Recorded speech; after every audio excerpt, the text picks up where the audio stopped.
Hi, Kasey D'Amato here, President of Certified PA Consulting. I hope everybody's doing well. On this episode edition of our Town Hall video series, I want to talk about private equity groups and how that affects medicine, particularly PAs in medicine. And private equity groups are more common in some specialties than others, and it comes up a lot when we are coaching our clients. For those who don't know who I am, by the way, I am a PA. I'm also a business owner. I've managed a multi-million-dollar practice in Los Angeles. I've sold businesses. Now I am a life and career business coach, and I devote my time and energy to helping medical professionals and other people, particularly PAs, NPs, and physicians who want to better understand the business model, and particularly private practice or multi-specialty groups, things like that when it comes to negotiating and creating the right salary structures or maybe the right business structure, internally processes and things like that. So you can check out our website, certifiedpaconsulting.com, see tons of free videos, free resources related to these topics, particularly to help PAs, NPs, and physicians understand the dynamics of the business relationship and the salary structures and the negotiation strategies within everybody in this community.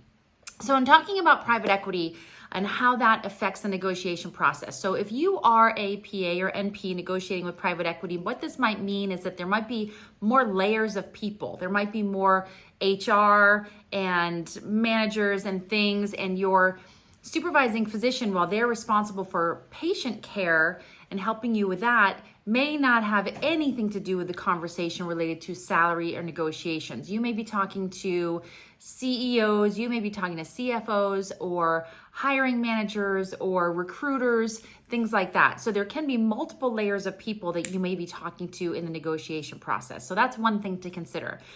The other thing to consider is that the day-to-day management, not just the negotiation to get hired, but the day-to-day management might include multiple layers of people. So you may be talking to one person about your schedule or your days off, somebody else about something else. And so there might be lots of different people in the mix when you're dealing with private equity, because they're going to be larger than a small private practice, and they operate differently than a hospital system as well.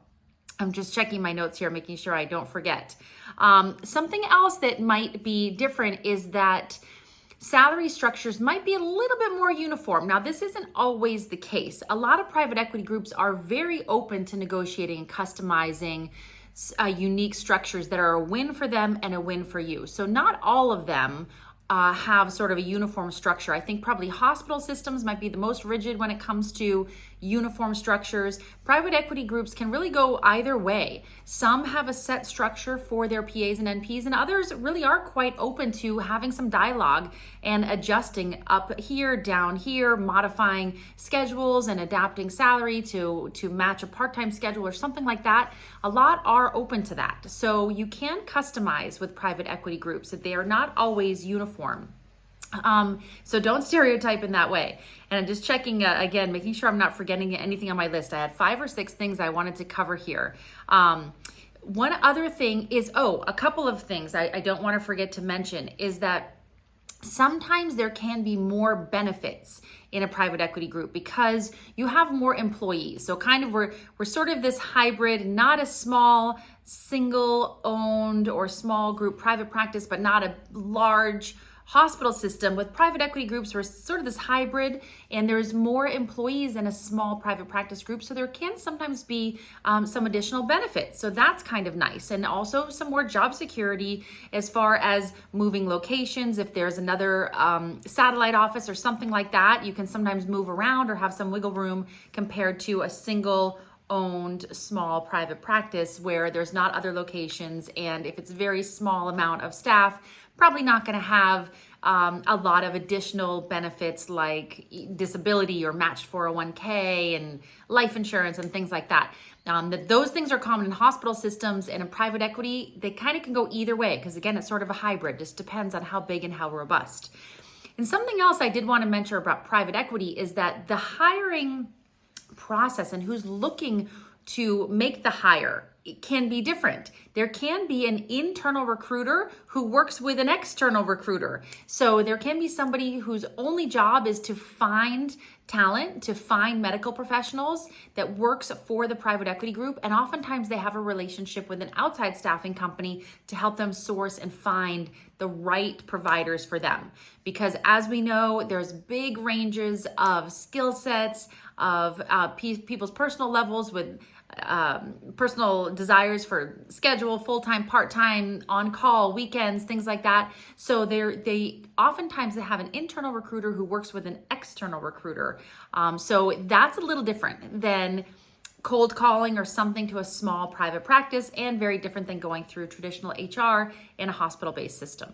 So private equity, all in all, is not a bad thing by any means. So don't be afraid of interviewing or working with a private equity group. There's lots of benefits. There is oftentimes room to negotiate. And if you do find yourself someplace where it might not be the right fit, you really want to adjust to part-time, or you really want to pick up more hours on a Saturday and they're not open to that, or they're just not willing to be flexible and that just doesn't seem right for you, then remember there's lots of other opportunities out there. We are a resource. We help coach people through career transitions, through exits. We help with a negotiation process if you're not sure how to create a win-win that will work from a business standpoint for the other party and for yourself. That's what we do at Certified PA Consulting. We oftentimes have free videos. We have a free video on how to know if your salary is fair, a webinar, an entire webinar, much bigger than this. It's like 20 or 30 minutes with PowerPoints and things like that.